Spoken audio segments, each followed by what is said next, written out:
వాళ్ళకు కూడా ఆస్తి హక్కులు ఉంటాయని సుప్రీంకోర్టు చెప్పారు. కాబట్టి నేను దీన్ని కూడా రాజ్యాంగ వ్యతిరేకం, ఇది ఖచ్చితంగా ఈ ఉమ్మడి పౌరస్మృతి కానీ సిటిజన్షిప్ అమెండ్మెంట్ వారసత్వ ఇది పౌర హక్కులు కల్పించే చట్టం CAA కానీ సుప్రీంకోర్టు ఖచ్చితంగా దీన్ని కొట్టివేస్తుంది. ఇది ఒకవేళ మేము కూడా దానికి ఇటువంటివి రాకుండా ఖచ్చితంగా పోరాడతాం. అంత తొందరగా యూనిఫామ్ సివిల్ కోడ్ చేసే పరిస్థితి దేశంలో లేదు. ఇదేమే ఇండియా, ఇది నార్త్ కొరియా కాదు. నార్త్ కొరియా కాదు ఇది. మనం కూడా 140 కోట్లు సబ్కా సాత్ సబ్కా సాత్ సబ్కా వికాస్ అని మోడీ గారు ఉంటారు. మీరందరూ తోడుండాలి. అందరూ అంటే ఏమన్నాడు, ముస్లింలు తీసేయాలి ఆయన. 140 కోట్ల భారతీయులు, 140లో మనం సుమారుగా 30 కోట్లను ఉన్నామా? ఈజీగా ఉంటాం. 30 కోట్ల పైసలకే ఉంటాం. ముస్లింలు క్రిస్టియన్లు కలిపితే మైనారిటీ 18+ నౌ 24 ఎంత దాటింది. సో ఇప్పుడు మనం వాళ్ళు చాలామంది మన నూరు భాషా సోదరులు కలుపుకోలేదు. వాళ్ళు మన వాళ్లే. నూరు భాషా సోదరులు మైనారిటీలు అని నేను కమిషనర్గా ఉన్నప్పుడు సర్టిఫికేట్ ఇచ్చింది కూడా నేనే. ముస్లింస్ వాళ్ళు అని, వాళ్ళని ముస్లింస్ గానే ట్రీట్ చేయాలి, మీరు వాళ్ళని ఏదో కించపరుస్తూ మాట్లాడడం తప్పు అని ఇచ్చింది కూడా నేనే. సరే, అది వేరే విషయం. నేనేమంటున్నా అంటే అది అవసరం. వాళ్ళు సరే ఎలక్షన్ కోసము ఇప్పుడు వైఎస్ఆర్సీపీ వాళ్ళు ఏ విధంగా ప్రచారం చేసుకుంటున్నారో వీళ్ళు కూడా కొన్ని ఏదో అట్లా ఉంటే తప్ప మనకు మెజారిటీ రాదని ఏమైనా అనుకొని ఉండవచ్చు. కానీ ఇది రాజ్యాంగ పరంగా, కోర్టుల పరంగా చాలా చాలా ఇబ్బంది కలిగించే విషయాలు. మనం కూడా 4% రిజర్వేషన్ చేసి కోర్టుల మీద ఆధారపడ్డాం. ఏ పార్టీకి కూడా హక్కు లేదది. సమానత్వం, మత స్వేచ్ఛను అడ్డుకునే ఏ చట్టాలు కూడా ఇవి ఏ పార్టీ కూడా, ఏ ప్రభుత్వం కూడా అమలు చేయలేదు. ఇది దయచేసి గుర్తుపెట్టుకోండి. అందుకోసమే చాకచక్యంగా నిన్న జగన్మోహన్ రెడ్డి గారు ఎన్ఆర్సీ మీద మాట్లాడండి సార్, మీరు ఎన్ఆర్సీని మేము అమలు చేయం. ఎన్ఆర్సీ బీజేపీ ఎజెండాలో లేదు. మేము ఎన్ఆర్సీ కాదు కదా, CAA కాదు కదా, యూనిఫామ్ ఉమ్మడి పౌరస్మృతి కాదు కదా, ఏది కూడా ఆంధ్రప్రదేశ్లో చంద్రబాబు నాయుడు గారు ముఖ్యమంత్రి కాబోతున్నారు 140-150 సీట్లతో జూన్ 9న ఇక్కడ మా ముస్లిం మైనారిటీ సమాజానికి హక్కుల పరిరక్షణకు, వాళ్ళ సాంప్రదాయాలైన హిజాబ్, బుర్ఖా కర్ణాటకలో మనం చూశాం, ఆ సాంప్రదాయాల పరిరక్షణకు ఈ పార్టీ తెలుగుదేశం అధ్యక్షతన కట్టుబడి ఉంది. ఇప్పుడు నాలాంటి వాళ్ళు వైఎస్ఆర్ కాంగ్రెస్ పార్టీ నుంచి బయటికి ఎందుకు వచ్చామయ్యా అంటే, ఇదిగో CAA లాంటి వాళ్ళ మీద నాకు కూడా ఎందుకని మీరు మద్దతు ఇచ్చారనే బాధ ఉండేది. ఒక్కసారైనా ఇది అందరికీ వర్తిస్తున్నది. BC, SC, ST మైనారిటీ సామాజిక వర్గాలు, నా SC, నా BC, నా ST, నా మైనారిటీ వర్గాలు. ఇందాక సోదరుడు చెప్పారు, మైనారిటీ వర్గాలు ముస్లింలు.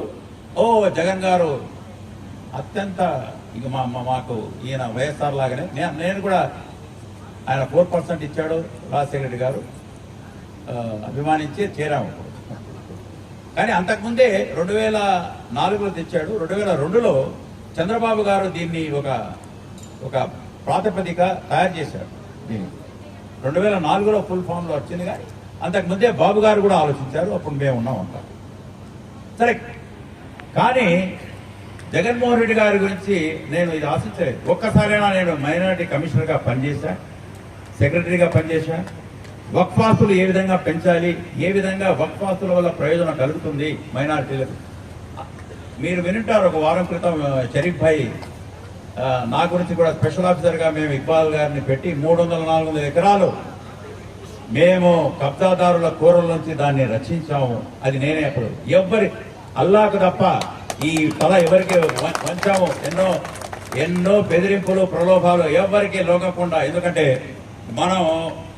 మనము భయపడేది ఆయనకి.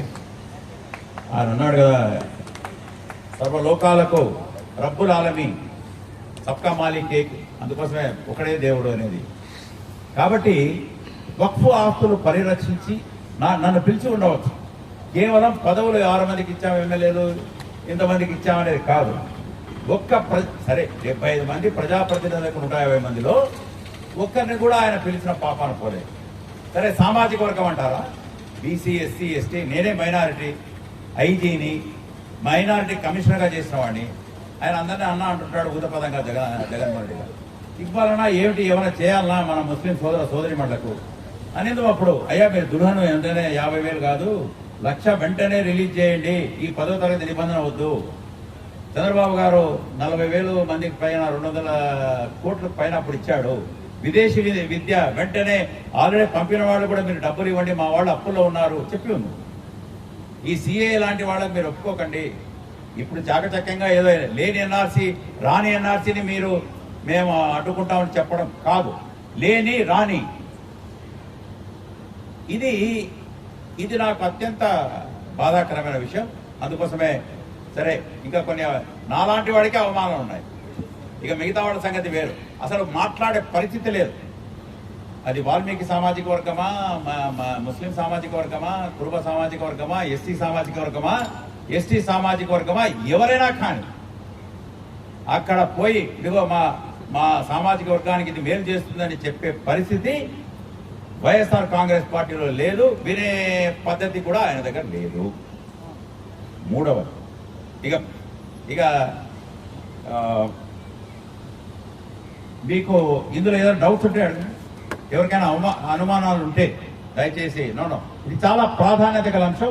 ఇది నేను అందరికీ చేరాలి. మీరు మా అక్కడ నాన్ ముస్లిం సోదరులు కూడా ఉన్నారు, మీరు కూడా అర్థం చేసుకున్నారని నేను అనుకుంటున్నాను. ముస్లింలు అందరూ ముస్లిం, ఓకే. నాన్ ముస్లిం సోదరులు ఎవరు ఉన్నారు? ఓకే. ఎవరికైనా అనుమానం ఉందా?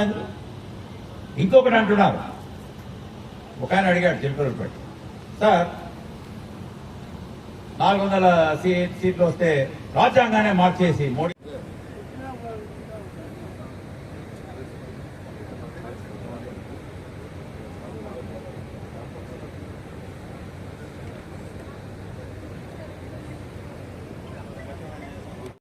మూడు సంవత్సరాల పదవీ కాలం ఎమ్మెల్సీ ఉన్నా కూడా ఈ వైఎస్ఆర్సీపీ విధానాలు నచ్చక, అక్కడ అవమానపరిచిన తీరు నచ్చక, ముస్లింలకు వాళ్ళు చేస్తున్న ద్రోహాలు మోసాలు నచ్చక ఇందాక నేను చెప్పిన విధంగా నేను ఆ పార్టీ నుంచి 3 సంవత్సరాలు ఉన్నా కూడా రాజీనామా చేసి రావడం. నేను అంతకుముందు మైనారిటీ కమిషనర్గా నన్ను చంద్రబాబు గారి హయాంలో ఉండడం నేను ఉన్నా. మరీ ముఖ్యంగా వైఎస్ఆర్సీపీ వాళ్ళు ఈ మధ్య ప్రచారం చేస్తున్నారు 4% రిజర్వేషన్ రద్దు చేస్తారు. బీజేపీ పార్టీ కానీ ఎవరైనా చెప్పి ఉండొచ్చు, అమిత్ షా గారు కానీ ఎవరైనా, అది మతపరమైన రిజర్వేషన్ అది. కానీ 4% రిజర్వేషన్లు అనేవి ఇవి మతపరమైనవి కావు.